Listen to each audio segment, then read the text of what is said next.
This podcast is brought to you by Antelope Audio, a leading manufacturer of high-end audio interfaces, mastering-grade converters, world-renowned master clocks, and mic emulations. Digital clarity, analog warmth. Learn more at antelopeaudio.com. Hey, it's Larry Crane. Welcome to the Tape Op Podcast.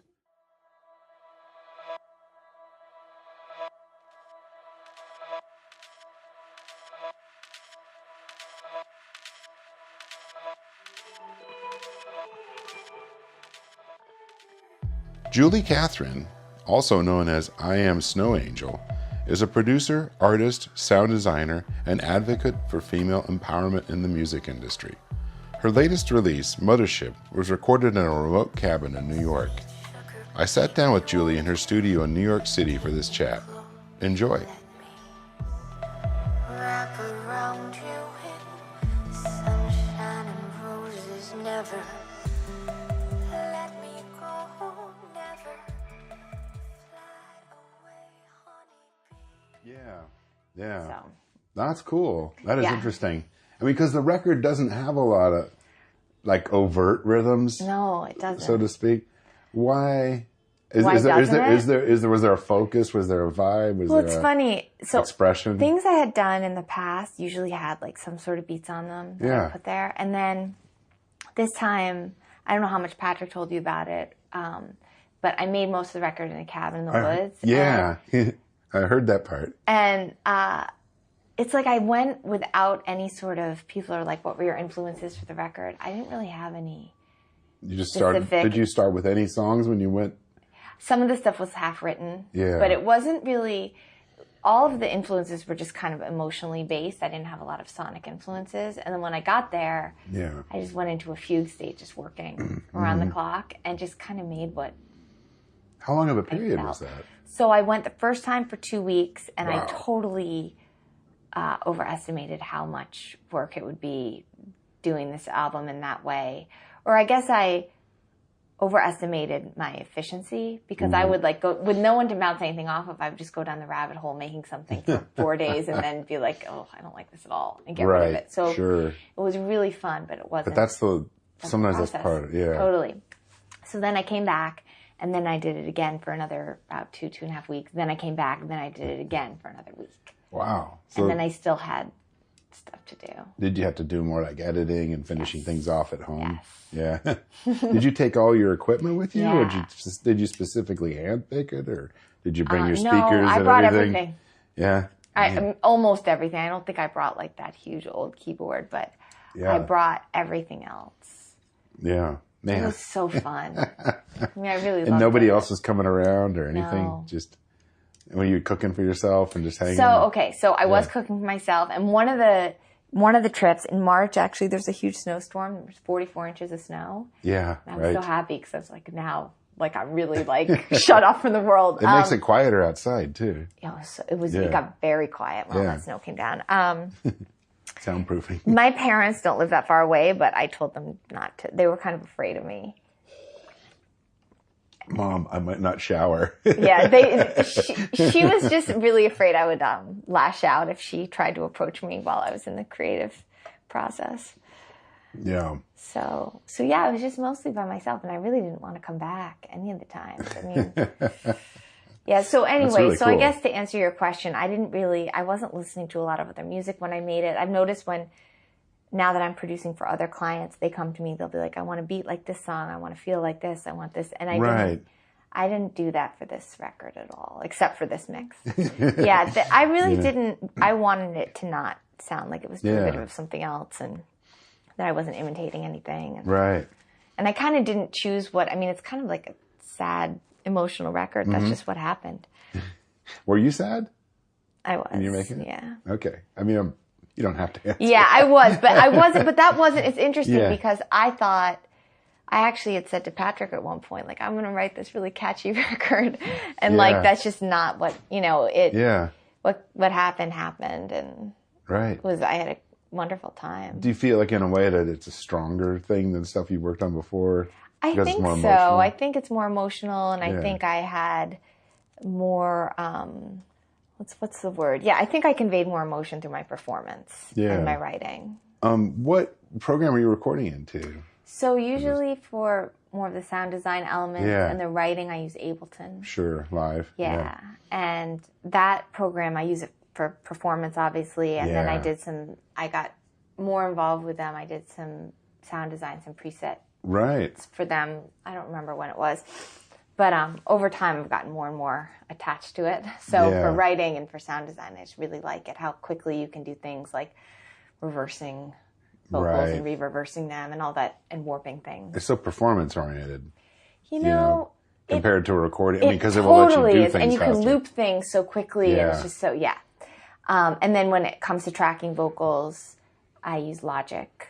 Right. I usually send everything from Ableton into a Logic session, and like then just move it all over. Yeah, just send waves. Yeah, right. And then I sing in Logic and do all the vocal editing and stuff there. And then if I'm mixing it, I mix in Logic too. Right. Oh, cool. Yeah. Did you mix this record? I mixed, I think, half of it.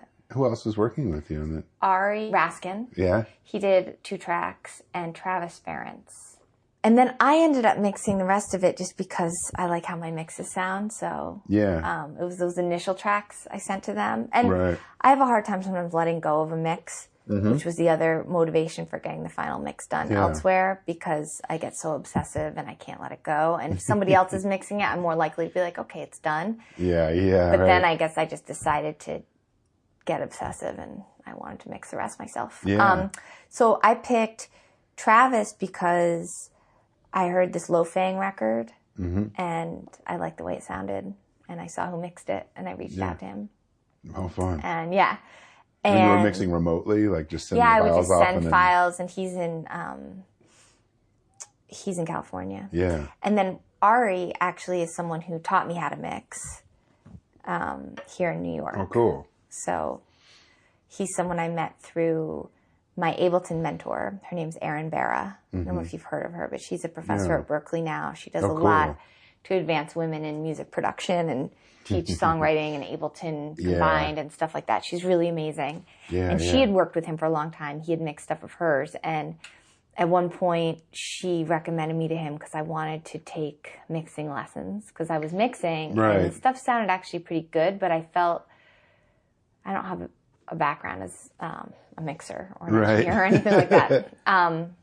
And I could get to sound good, but I just wanted kind of more, just, what's the word? I guess more of a theoretical knowledge of what I was doing. Right.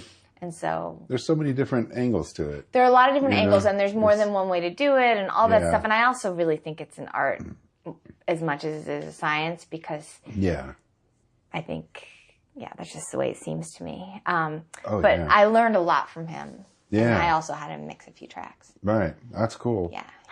When someone mixes something like a song's for you like that, how much back and forth do you guys do, like revisions and stuff? Does that, like trying to steer it, like you're like, that's really cool what you did there, but I have to say that I normally, at least with this record, the tracks I sent for mixing, I didn't do a lot of revisions because I had recognized that I was bringing another person in, and they're both really good mixers. Right. And I'd said what I wanted, and they both did what I said. Cool. So maybe a little bit like automation. Can you make the vocal louder here? Or could you put, automate delay there, or this and that? But I didn't really, with those 2 mixers, I didn't really need to give a lot. That's cool. Yeah. Was it, with instructions, what kind of things did you say? Like how, would you give them your rough mix or your working mix? Okay, and usually the working mix would be, I would have already worked it to a point where I would say, here's my mix. I want it to be exactly like this. Right. And I would actually usually so maybe I didn't need to give them a lot of feedback afterwards because I was so thorough in my notes ahead of time. I would send both dry and wet versions of every stem. Right. Or every track, rather. Along with the notes on what plugins I use and all that. And then I might say, I really like how the kick drum sounds, but actually, could you make it sound beefier or stuff like that? So between all of that, and then in the process of doing all those mixes, I think I really started enjoying the mixing so much. And then the clients I've been mixing.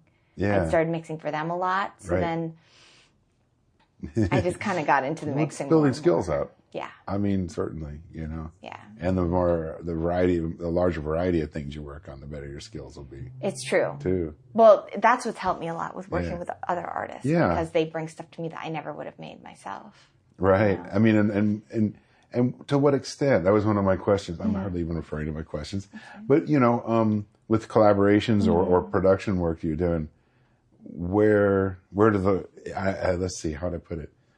How does it work? How are you going in fully writing songs for somebody or with someone, or are you going just mixing almost? There's or, like a huge range. You know, some Yeah. people, it's like they've got like a fragment of a lyric and we write a song together and then Yeah. we play all the instruments and Oh, cool.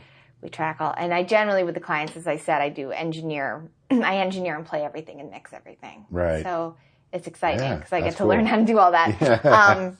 Sometimes though, they'll come to me like with a Logic session and they've already come up with a bunch of parts. Right. And they have a scratch vocal and stuff like that. So we just kind of like beef it up or reduce it or Just figure out whatever. where to go with it. Yeah. Yeah. Which is actually sometimes a little harder Yeah. because it's like there's some constraints to work within. Yeah. That Yeah. makes sense. I mean, those often turn out really well, but Yeah. yeah. It's hard. Yeah. It's hard to say. I mean, because it's more of a collaborative. I mean, my thought was that you were probably in more of a collaborative zone with things that you produce than say like when I mix something for someone, I'm just trying to finish it some off. people have sent me stuff like Yeah. that, but normally it's more collaborative Yeah. and more in person. Right. Right. Yeah. Like get together and flesh out ideas and everything like that. Yeah. With like stepping back to your record, what was the what instruments were used? Like how much stuff were soft synth or stuff in the computer, and then how much is like I know you've got a few analog things Yeah. and I let's see. I played like this synth, this Novation Alternova has some really cool sounds in it. yeah. I definitely used some of those. I played my Telecaster Yeah. a bunch, and then I used a lot of soft synths, Yeah. Ableton, Right. Native right. Instruments. I did a lot of like blending different patches together and putting effects on them, bouncing them, and all that. You know, Right. to kind of make a whole world. It's such I find it such a different time. Like when I work on projects that are sort of built more like you did, you know, I'm coming from a background where we track it to tape way back, right? And then you'd be like, well, that's the synth pad, that's the chordal thing, and that's it, you know? Yeah. And now I feel like people come in with stacks and we have to kind of figure out, do we want a more stringy or a more Well, buzzy? that's the thing. There's so much with the mixing. It's actually much more complicated, I think, which is also Yeah. the other reason why I ended up mixing the rest of the record. The Right. amount of time it took for me to bounce the wet and the dry stems with all those notes. Right. When there's like sometimes 100, 150 tracks in a session Yeah, sure. is like, yeah. that could take me days. Oh my God, right? Yeah. You don't It's know. no, there's a lot of it's so subjective too. Versus like I mean how you treat an instrument like a MIDI instrument, it's so you could make it sound a million different ways. Oh, I know. When people send me the MIDI, you know, sometimes they'll be like, well, if you want to try a different patch for that, I'm like, you know, sometimes with rhythm stuff, maybe I want to add in some better beats. To just make it thicker sound better, beats more on the satisfying. kick. Yeah, you know what I mean. Totally. But on chordal things or leads, it's kind of like, oof, I don't know if I can get involved in that. Well, I think that's why working with, it's interesting because working with clients, I'll play something and they'll be like, oh, I hate that. And it'll be something I thought they would love. Right. And then we like go through and find the sounds together. So it's really very personal, Yeah, that's true. which is interesting. Taste. Like, yeah, it is taste. It's Yeah. cool though. I mean, it's exciting Yeah. to have such a range. I mean, it's unlimited. What kind of stuff have you collaborated on recently or produced for other people? Okay, let's see. Who should I talk about? There's this Canadian artist. Her name is Grace LaChance, and she's actually maybe I'll play a little bit of it for you if you want. Yeah. She's 17 years old, and she's really a good singer. Oh, cool. She had a single come out on Universal Canada or something like that at some point. She's really a good singer and a great writer. And I actually went up there. They brought me up there to Ottawa because she's in high school for a couple months in April to produce an EP. Wow. And it was really amazing. And we did it. We worked out of a studio up there, and it was just me and her the whole time. Wow. Basically, we just played everything ourselves. And they found a place that you were comfortable to work in. Yeah, it was great. We worked out of a studio that it was fine. It was wonderful. There's a live room. I got to use like some of the hardware there that I hadn't used before. Right. The distressor, we ran everything through. It sounded so good. I got 3. So, I mean, yeah, it was I know. wonderful. Yeah. Yeah, those it's like are magic. Fun. Yeah. And so anyway, Yeah. this album, it's really poppy. Yeah. There's other ones on there that are really kind of less heavy with the beats, just more like straight pop, but it was really fun. Yeah. And I'm very attached to the artist. I really How like much her. how much time do you get? How much time do you spend on producing with other people at this point? A lot. What percentage of your time? Really? That's awesome. I have a client here in New York. Her name's Essie, Essssee. We're doing a full-length album, which has been, she's also a great artist. Yeah. Really kind of like Sylvan Esso, but like a little punkier. Oh, Like Metric meets Sylvan Esso meets something else. She actually was here today with a guitar player named Charlie Rauh, Rauh. And we did a session all day. Oh, cool. Just getting more guitars for the record. And I spend, it's like The music's like full time. Yeah. You know, I mean, I was trying to get an impression of that, and it's hard to tell. You know what's funny? You know what I mean? Online, it's like when I'm in work mode for someone else and I'm on the clock, sure. I really don't have first of all, well, I don't know. I guess I'm so focused that I rarely like take videos or post it or talk about it. I'll post if something's coming out. And also, you know, I'm there working for them. Yeah. And I'm enjoying it. I love it. Yeah. I really do. Right. But there's always a confidentiality thing too. They might not want, like if they post it, then I'll repost it. Right. But if they don't, they might not want their song out there. Or they might not want to. Who knows? They might not even want to say that they're working on anything. I don't know. So I try to defer to them with that. Yeah. But yeah, it's actually quite a lot of time. It's mostly female clients. Yeah. That kind of helps lead into our next question, the female frequency. For our readers, just tell me more about how that started and what that's about, you know? So I think it was about 3.5 years ago. I was reading through, just a little background actually. One of the people like who I had mentioned before, Erin Barra, right. She was someone who really helped me realize that I could really go for it as a producer. Right. She taught me Ableton. She got me really proficient at being a live performer with Ableton. I knew nothing about Ableton. I mean, as of 2013, I had not, I didn't know how to use GarageBand.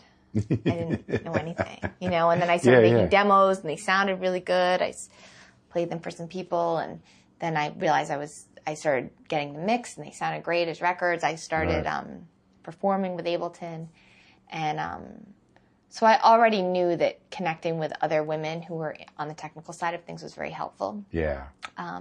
So I was on an email list for a group called Women in Music, which is a big organization with hundreds of people in it, women and men. Yeah. And there's an email list, like a Google group, and this artist named Danny Marie sent out an email saying, I'm looking for a female producer to work with.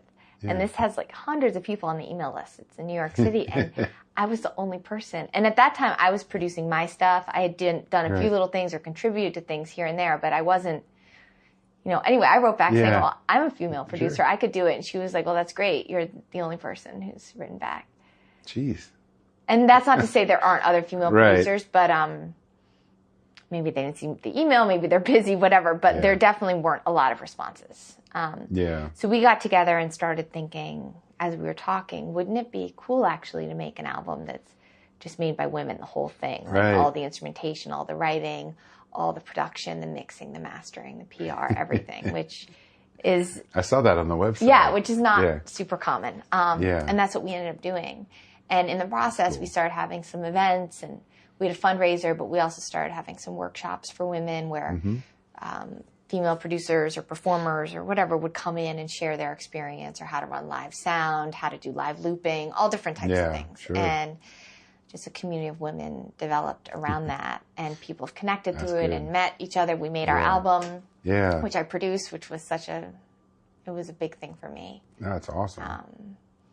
And yeah, so it's just now at this point in time, it's more of a informal community where women can connect with each other Right. and work with each other and learn when we do have events. And I think Right. hopefully at some point there'll be another album That's with cool. a different bunch of women doing it under the same umbrella. Right. It Yeah. kind of gives it a focal point, Yeah. an artifact too. I mean, because it's hard, you know, like if I think of Women's Audio Mission. Yes. Terry's a real good friend of mine. Okay. And I'm always like, when she first started it, I was like, how do you how do you show people like the tangible part?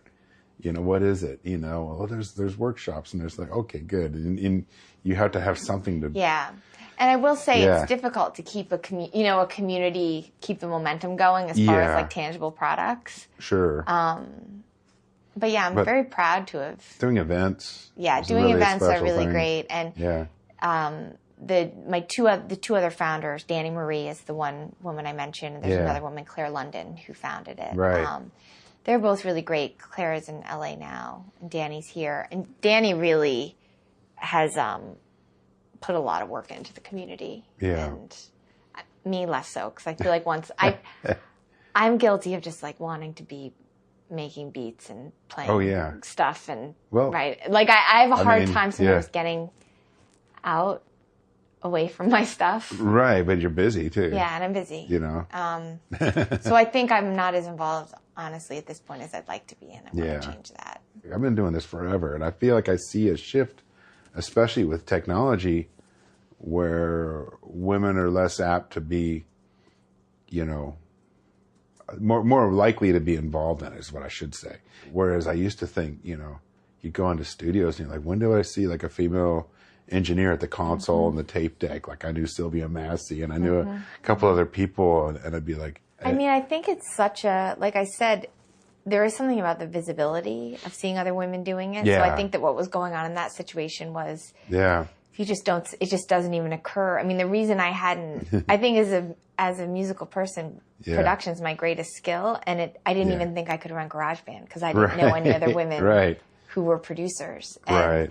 Whereas I feel like men, if they're like, oh, I'm kind of musical, they get a laptop and they're like, I'm a producer, it's my job. You know, there's not really the resistance because they're like, look at all these people who do it, I can do it. Right. You see the role models are quite visible. It's actually a big thing I didn't realize. Yeah. Well, I want to see it change. Yeah, you know what? It really is changing. And I feel like it is. It is changing, I think. I mean, part of it's I feel like part of all of everything that I've seen after doing tape op 22 years is because of computers and accessibility to even GarageBand. It just gives people something at a young age, even just to say, oh, I can play some notes into the thing and it plays a song I wrote. And it's a little, it's very hands-on. It's right there. You don't have to go buy special equipment. It's pretty amazing. Right out the gate, you know? And there's a community center. It's in the Lower East Side. It's called the Lower East Side Girls Club. Mm-hmm. And that's actually someplace Aaron used to work, and I've worked there at times. And they have funding to teach beat making to girls who are like 11, 12, 13 who live in that neighborhood. Yeah. Totally. And it's just, they're so good at it. They pick it up so easily. And just to have that knowledge, like, oh, I could do this. I could be a music producer one day. Yeah. Oh, It's totally. really, and they pick it up so fast. I think if you get, especially at the right ages and stuff too. Totally. You know, Like you show them a little bit. Yeah. They can learn so quickly, like how to use the push I or love how that. to make beats. Yeah. I love that concept of just getting in young and just being like unafraid, Yeah. you know, Right. to do that. Without all the voices telling you can't do it, or I'm not good at computers, or whatever. You know, yeah, I don't all think that. kids feel like that now, though, as much. I think, I feel like the computer kind of leveled out where it's just like it's always there anyway, Yeah. so you're interfacing with it no matter what. Yeah. So why would it be? that's true. Why would it be scary? Right. You know. Yeah. I'm jealous because growing up in the late 70s or something, as a teenager in the late 70s, it's like you couldn't even buy a 4-track cassette. They didn't exist yet. You know, like if you wanted like a home studio, you were recording like to your dad's cassette deck, like I was, you know. You or know, something. things have changed a lot. Yeah, slightly. When I was a kid, I'm actually pretty good at computers, but I think it's because when I was a kid, we got a computer for our house, and my parents were so afraid of it that they were like, they had this guy, Jim, who was like the tech person. Yeah. And I was 8. And they'd be like, we're going to put Julie on. She's our tech person for the family. And I was like, please, no, Oh my don't. And I'd gosh. be like crawling down on the floor on the phone with Jim, like trying to plug wires in and stuff. Oh my So I gosh. actually ended up being more technological than like some other That's people awesome. in my family. Yeah. Everyone else. Everyone else. That's pretty Or cool. less afraid, I guess. Yeah. But even so, I did have a lot of resistance to starting to do this. Yeah. And then once I started, I loved it so much. I was staying up all night, days in a row, because I was so obsessed with it and so into it. And What it was about like technical growth, like learning how to just like God, mic I learned placement so and mic much. levels? Oh my and all God! the- My brain feels like it's going to explode. How did you first learn that kind of stuff? I had even? no idea what I was doing. Because that confused me when I was figuring it Yeah, out. So with the mic levels, I mean, I watched a lot of YouTube videos. Yeah. I did a lot of trial and error where I would get these vocals that were like so quiet, because I sing really quietly anyway, and then I'd have to like turn way down.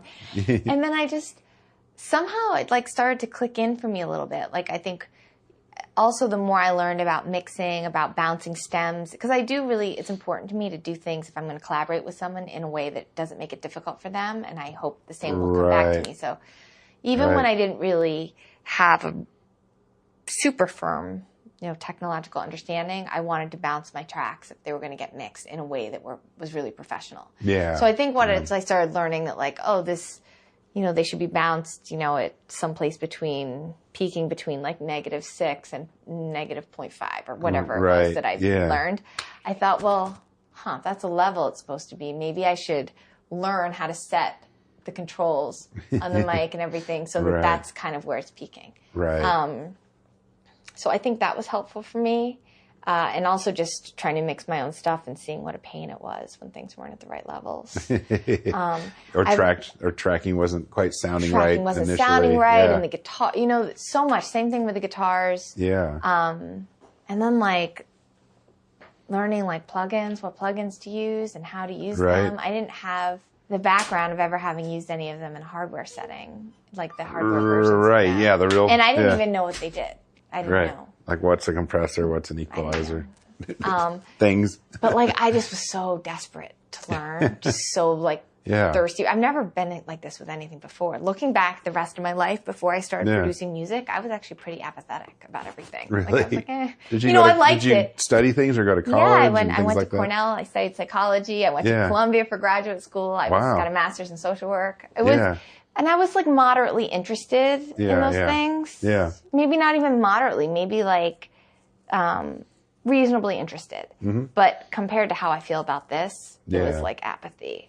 I was like, this is like a different thing for me. And I played a guitar and had a band for years before I started producing, and that also was a little lackluster. Really? It was once I started actually engineering and producing myself that I was like, oh my God. What do you see as the differences there? I find that fascinating. You know what? It's so weird. I don't know. It's like something shifted. And even when I had a band, I think my communication style wasn't. Now if I get a band together to do something, which I normally perform alone with all my stuff, but if I do have a band, I'm much more comfortable being a musical director and being pretty specific. Yeah. But I think I didn't have a lot of confidence in myself, and I didn't feel like I had the lingo. Right. I didn't know what I wanted. I wasn't excited by what I was doing. I hadn't ever had a piece of recorded music that I thought I liked the way it really liked the way it sounded. Other people had produced it, and it wasn't they did something wrong. It just I'm just meant to produce it. And I didn't know that. And so once I remember I was playing in GarageBand, and I started just playing these really cheesy like presets they had in GarageBand. Right. And like the emotional surge I got from doing it, I'd never done it before. Right. I didn't know what a soft synth was. I didn't know what MIDI. I really knew pretty much nothing. But like the feeling I felt was like euphoric. Wow.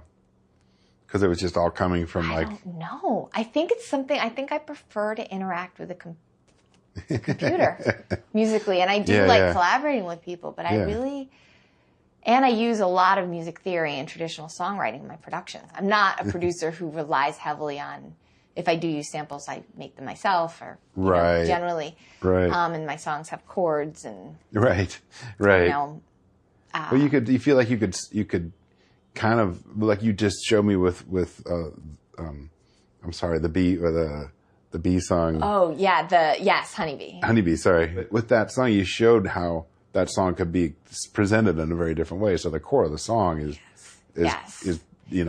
chordally and yes, it's and a real lyrically song. all there. Yes. Yeah, And that's been my, the way I've mostly continued to approach the songwriting. Yeah. But I don't know. There's something about the production that's like very exciting to me. Do you feel like part of it's being able to cast it in a sonic, like say if you're playing guitar and singing and you got a rhythm section, there's sort of a set thing, but to be able to cast this in a sonic space right from the get-go that creates more of a mood. Is that part of it for you? Totally. Yeah. That's totally part of it. It's very gratifying from the start to be able to just craft this whole world.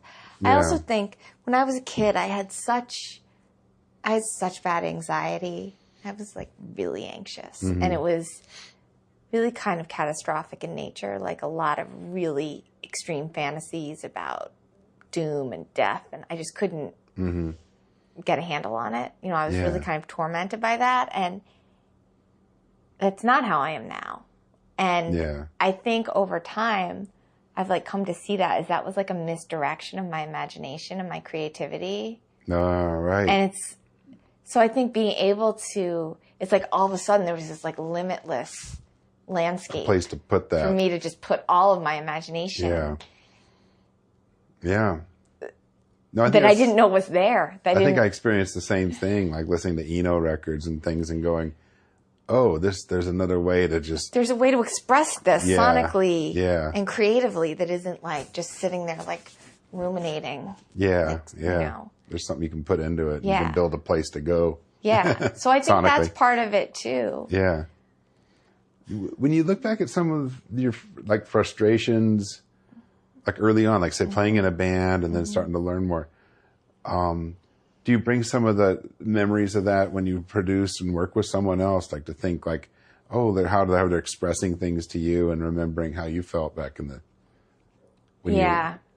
I do. I mean, I feel like a lot of times like people come to me and they are, I don't know if this is exactly what you're asking, but are expressing kind of a lot of frustration with their career and feeling like something isn't clicking in yet. Right. And that is how I felt. I felt this feeling like there's a career for me in music, and I just couldn't figure out what it was going to be. And and I just didn't have some of the pieces yet. And I think I can relate to that when I'm working with someone and they might be feeling stuck or something like that. Also, I just know how hard it is to be an artist. Right. How it's so like emotional and so draining, and you feel so vulnerable and say tracking vocals with someone, you've had to do it yourself so you can empathize. Totally. And I love tracking vocals with people. We have like such a, we do everything here. And, it's like we can just drink tea and take our time and just, because it's very stressful to track vocals. It The is. minute you get tight, it's like, and there's things also that I didn't, I generally, if possible, will try to do whatever the artist asks. So if they're like, can you put tons of reverb on the vocal and make it really, really loud? I'll do it. Because I've been there. I sing really quietly, and I used to be in a studio setting, and I'd be like, but can you make me louder? And can you put more reverb on me? I feel so insecure. And I feel like sometimes people would say, no, you got to sing out. You got to project. Right. And like the minute I started tracking my own vocals, I was like, what? I don't have to sing out or project. I whispered this whole record. It sounds great. Like, why, if that's how the art, I mean, that being said, if it's not working, it's good to try different things. Sure, absolutely. But I really do like to come at it from the place of like, if the artist is comfortable, it's going to sound better. Oh yeah, definitely. I mean, you could, that's the danger of being a recordist or a producer, is you could cast them in the wrong form. I've taken full things all the way to completion and had the artist just go, it's really not right. We thought we were on the right track. It's so tricky. And it's just so hard to capture something in general that is in someone's head. Oh God, yeah. Well, yeah, I've noticed. I mean, there's some of the communication. I mean, do you feel? I mean, so you've got a master's in counseling psychology, In social work. social work. Okay, but I mean, you've been through the training and and I mean, And I worked as a social worker. for a yeah. while. Do you feel like some of the communication skills cut across? Yes. I mean, I've got a friend who's gone back to school to get his degree in psychotherapy. I know 2 other producer, engineer, musicians who have gone into therapy fields, you know, like counseling. It's interesting. It is interesting. And I actually really like doing that work. Yeah. And one of the reasons I stopped was because it actually I think it occupies the same energy space as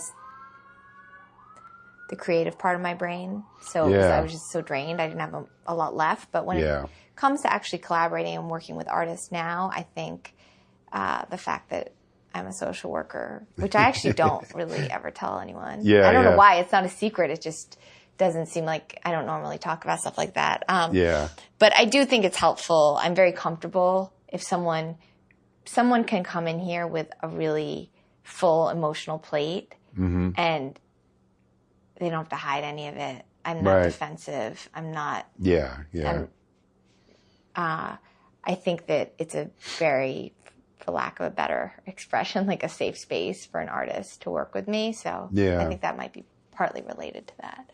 I think we always try to set up one if we can. And, you know, I remember my very first experience in the studio was with someone who was just really not intuitive or, you know what I mean? Not really paying attention and drinking, which I thought was weird while he was working, you know, and drinking alcohol, you know, and, you know, and that's kind of one of the things that informed us my whole idea of doing the magazine was like, oh my God, like if we're going to be involved with other people, we should be supportive and collaborative and aware. I agree. I think a lot of people, maybe if they're on the side, the engineering side, maybe they don't, if they don't have the background as an artist, maybe they're just not aware of how emotional and wrenching it can be, you know?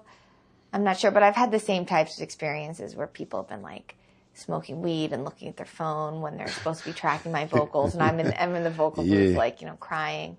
Yeah. So it's really weird. In some ways, it's almost like it'd be better if you had someone that was just like tells you, I'm gonna just let you do whatever you want. Do your own thing. I'm just here to press record. I'm just gonna record it, and then we'll come in and we'll talk about it later or something. Like, there's a really strange thing. Like, I remember early on, like trying to figure out how do I be a recording engineer, because I've done that for hire for so many years, and I would start recording someone singing, and somebody in the band would go, stop it now, like, you know, 4 words into the first verse, you know, like that doesn't sound conducive to me to stop it right there and be like, you were sharp, you know. I know. I know. There is an art to it, and it is like very emotional. Oh God. There's an emotional component to it. I mean, I've seen people cry during vocal sessions, and I've cried during vocal sessions. Getting, you know, frustrated or upset or nervous. Oh, it's just it's like, so nerve-wracking. Yeah. Yeah, I mean, know. it's hard, but sometimes you just got to go through. You have to go through those. Yeah, sometimes after you cry, it sounds better. Yeah. I notice. I don't know. Yeah. And then also just the whole thing of like really, I feel like a lot of singers, myself included, don't feel like myself included before I was doing all my own vocals, feel disappointed hearing their vocals recorded and feel like that's not what I sound like. Right. Yeah. We never quite know how a person thinks they sound or whatever. So I think that's also like a listening. Different inside your head. It sounds different inside your head. And also also what's helpful for me too is getting a lot of references of songs they like, the EQ and the reverbs and the delays on the vocal. So I can at least try to make it sound as close to that as I can. True. But that doesn't always work. Yeah. Oh, I know. I mean, sometimes references are so off. Sometimes they're off or it's not the right. It's hard to know sometimes. I used to think this, you know, sometimes it's not the right reference for that song or for the person's voice. Yeah. But it can be very helpful. It's hard to say. Sometimes it's better if we're all in the room together. Like remote mixing is very I like difficult. being all together. Even for, you know, the comping the vocals, I love to be together. For tuning the vocals, because I really think everything should be tuned. Yeah. Pretty, not in an obvious way, but if there's an out of tune, Right. obviously out of tune Drive you note, crazy. it's gotta be tuned, I think. Unlike the song you played for me earlier, there's auto-tune effects too. On the On the tails of some. the honeybee thing? No, or on her song, the yes, Ottawa. yes. There's some like the glitchy kind where it kind of does. We did the all cool. sorts of stuff to try to make it sound current. Although she required like very little tuning on her actual vocals. Right. So You said most she's of the good. She tuning- sounds she's a good. great singer. Yeah. Most of the tuning was like for effects, and I also Right. like using those low octave vocals. Right. Like I usually use Little Altar Boy, the Sound Toys Oh yeah. plugin. Yeah. Oh, that's Really cool. fun. Just to do like a weird undertone sound. Mm-hmm. Oh, that's funny. I gotta mess with fun. that one more. Oh, all of the got all sounds. those. I like all of the Sound Toys stuff. Oh, he's Echo Boy on every record. Echo Boy's really good. For like really but weird stuff, Yeah. I've been using this thing called by Eventide. It's called Black Hole. It's really amazing. Yeah. This is going to be my new thing. Yeah. Well, you kind of have to. It's a totally different era of record production. Well, you it's know? interesting And because you- I feel like it's the only era I know, which Right. as a producer, but I can That's good. but I can understand it because I understand having had like a band and when I did make records like years ago with other producers. Yeah, Thank you, right. Patrick. I didn't. We did track them in that traditional way, Right. Which is very different. which is you know? very nerve wracking. Oh, for yeah. me. I didn't like not. I realize Yeah. now I didn't like not being like in charge of everything. Right. And not being able to make it sound how I wanted. Right. I mean, that's a hard thing. It's like, it's hard to communicate that stuff, and it's hard to feel like stepping into someone else's environment of a studio and to feel like you have the space to And be the pushing. confidence, I didn't have the confidence. And Yeah. the communication style too. I do think there's a difference. I can't make generalizations across the board, Yeah. but I have a very female communication style. Yeah. If I'm in a setting and people are like, what should we do here? Even if I'm producing the session and there's multiple people, I don't have a very authoritarian style. And I think sometimes it can be either interpreted as being flexible or it can be interpreted as like indecisive or wishy-washy or something. So I Right. think oftentimes too my communication style just didn't work in those settings. You get steamrolled. Yes. That's the way I put it. A number of other producers and engineers I've talked to in the past have said like, listen, watch for the quietest person in the room. Yeah, exactly. Because that means something. I You know think what I mean? but I think it wasn't working for me. I think now it's working fine. Well, but if the back producer then- or the engineer was even perceptive, they might be more like, well, we got to balance out see who everyone has to say. And you know what I mean? Like there's a thing Totally. Like pay about attention. collating all the Yeah. information and understanding what it all means and drawing people out Right. if you need to. Right. Yeah, exactly. It's important. Tell me more about the Ableton stuff that you did. As I mentioned, once I started using Ableton, I became very obsessed with Yeah. Ableton and posted about it constantly on social media. Right. My mentor, Erin, who Right. taught me Ableton, she's worked for them in various capacities over the Okay. years. She introduced me to people who worked there. I went Right. to Ableton, the Loop conference the first year it happened. And Yeah. I met a lot of people there who worked there, and I stayed in touch with them, and I kind of just kept being in touch with people I knew Yeah. who worked at Ableton. And then when I went to NAMM, I spoke on a panel about women in music, and I connected more again with them there. And someone I knew there, his name's Houston. Houston Singletary had become head of the sound design Gotcha. department, and he asked if I would make some stuff for them. That's And I was cool. so excited. Anyway, so I made a bunch Yeah. of them, and they own the sounds, not me. Right. That's But good. I think it was a really Yeah. good experience for me. Oh, yeah. from a Just sound think what you design. learned, like you said. Oh my God, I learned so much. I still have so much to learn, but it definitely gave me some confidence. Yeah. Yeah, and then actually when I got asked to do the Splice Pack, it was also through someone who I originally met at that first Loop conference I went to. His Gotcha. name's King Britt. He's popping up everywhere. He's And, really, yeah. he's a great producer, and he's also just a good friend. Right. I love Yeah. that idea that, well, I mean, the idea of mentors in general, like you're saying with Aaron and Yep. King Britt, and people that kind of just pop up and go, hey, here's something that can help you, you know? Totally. Or you can do this. Yes. You know?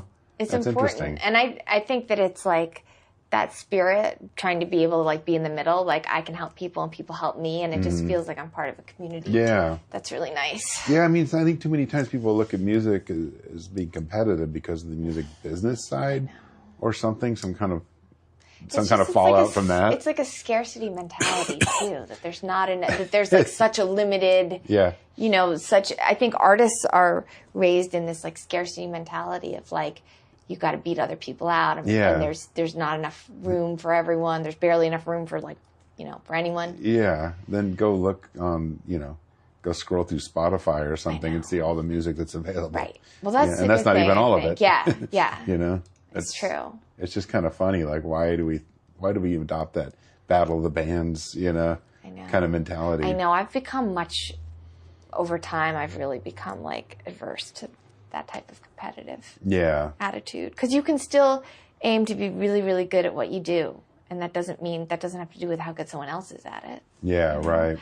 But yeah, I mentioned him because I had met him through Ableton and through Loop, and then he introduced me to the people at Splice. Yeah. So it is a really supportive community. That's pretty awesome. I mean, that's with the Splice thing, that has your name on it too, right? And that's kind of what I was hoping would be the next thing, but I didn't really know how that would materialize, but it did. And that's cool. It's a calling card, you know, and we all need them. And I had the same thing happen to me where I started doing instructional videos for lynda.com. And then all of a sudden people would call me up and go, I want to come work with you because you seem nice or something. And you're like, oh my God, I didn't think of that as advertising for but it is getting a producing or mixing job, but it was. You never know what's going to lead to what. That's the thing.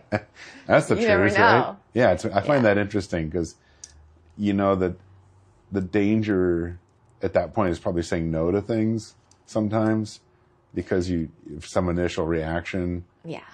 But you also have to trust, especially if you're going to get like into a writing and collaborative thing with someone or whatever, you have to want to be involved in that. Yes. You can't start doing that. I know. So it's always tricky. Yeah. How much do you say yes to, and how much do you say no to, and how do you protect yourself, and how do you also stay involved, you know? And how much of my instinct, if I'm like, no, how much of it is like I'm having a self-protective instinct and it's not the right fit, or how much of it is I just want to like be alone, isolating with all my gear. You want to work on my own music. Right, or I want to work on my own music. So I know it is. I do find like that thing about like say yes to everything and staying connected to a community is important. Yeah, yeah.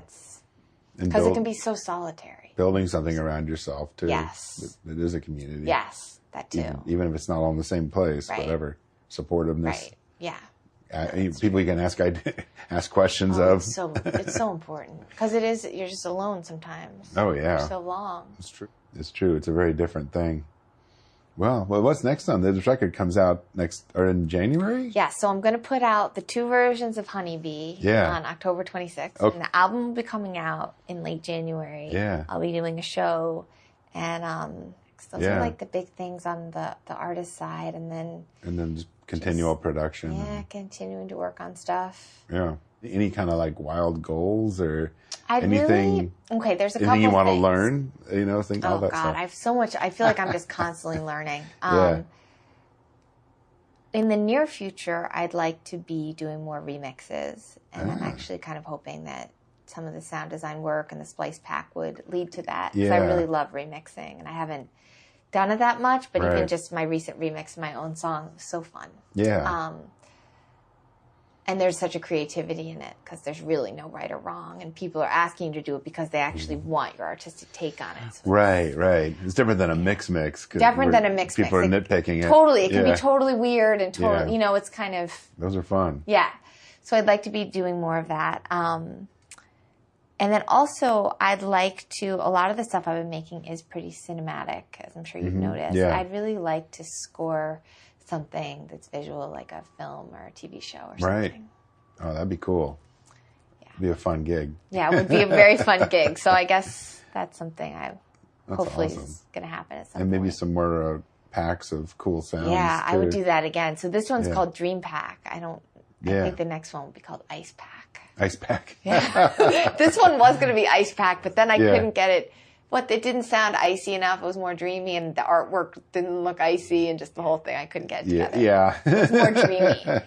I could see ice pack though. That could be something that's kind of more Ice pack chilly would and be cold cool, right? sounding. So I think that Yeah. might be the next one. I really liked doing that, making the sample pack. Awesome. Yeah. Well, thank you so much. Oh, thank you so much. Thanks for listening. Find us online at tapepop.com, Facebook, Twitter, and Instagram. Until next time.